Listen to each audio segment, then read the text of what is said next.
இந்த shipwreck history சீரீஸின் 5வது பகுதியில் உங்களை வரவேற்கிறோம். கால ஹார்பரில் மூழ்கிய ஆவன்ஸ்டர் முதல் HMS ஹாலிஹாக் வரை ஒவ்வொரு கப்பலின் கதைகளும் ட்ரேட், வார் மற்றும் சோகங்களை வெளிப்படுத்தின. இன்று கிரேட் பாசஸ் ரீஃபின் மர்மங்களை அம்பலப்படுத்திய அலெட் அட்ரியானா ஷிப்ரெக்கை நாம் காணலாம். அலெட் ஆட்ரியானா என்பது 1760களில் Dutch East India Company VOC கட்டிய ஓர் அற்புதமான கப்பலாகும். இது இந்தியன் ஓசியனில் ஆசியா, ஐரோப்பா மற்றும் ஆப்பிரிக்கா இடையே வர்த்தகம் செய்யப்பட்டது.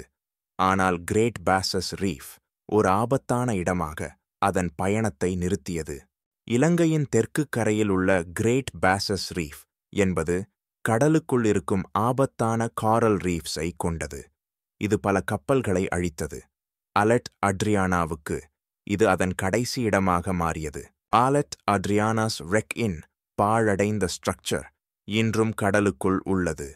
இங்கு டைவர்ஸ் கப்பலின் சரித்திரத்தை வெளிப்படுத்தும் பொருட்களை கண்டுபிடித்தனர். உதாரணமாக காயின்ஸ், பார்சலன் மற்றும் உலோக கருவிகள். ஆவன்ஸ்டர் போல இது கல்ம் ஹார்பரில் மூழ்கவில்லை. ஆனால் அலெட் அட்ரியானா கடலின் தீவிர அலைகளால் அழிக்கப்பட்டது. இந்த வேறுபாடு இலங்கையின் அண்டர் வாட்டர் ஹெரிடேஜ் இன் பல்வகைப்பாட்டை காட்டுகிறது. அலெட் ஆட்ரியானா ஒரு ஷிப் மட்டுமல்ல, இது 1700களின் VOC வர்த்தக நெட்வொர்க்கில் ஒரு முக்கிய பங்காக இருந்தது. அதன் மரணம் செயிலர்ஸை சோதித்த பல சவால்களை வெளிப்படுத்துகிறது. இன்றுக்கு அலெட் அட்ரியானா அமைதியாக கடலுக்குள் உள்ளது. இது ஒரு சோகமான ஆனால் ஹிஸ்ட்ரிக் ஷிப்ரெக் ஆகும். இது நம் மேரிடைம் ஹிஸ்டரியை வலிமையாக நமக்கு நினைவூட்டுகிறது.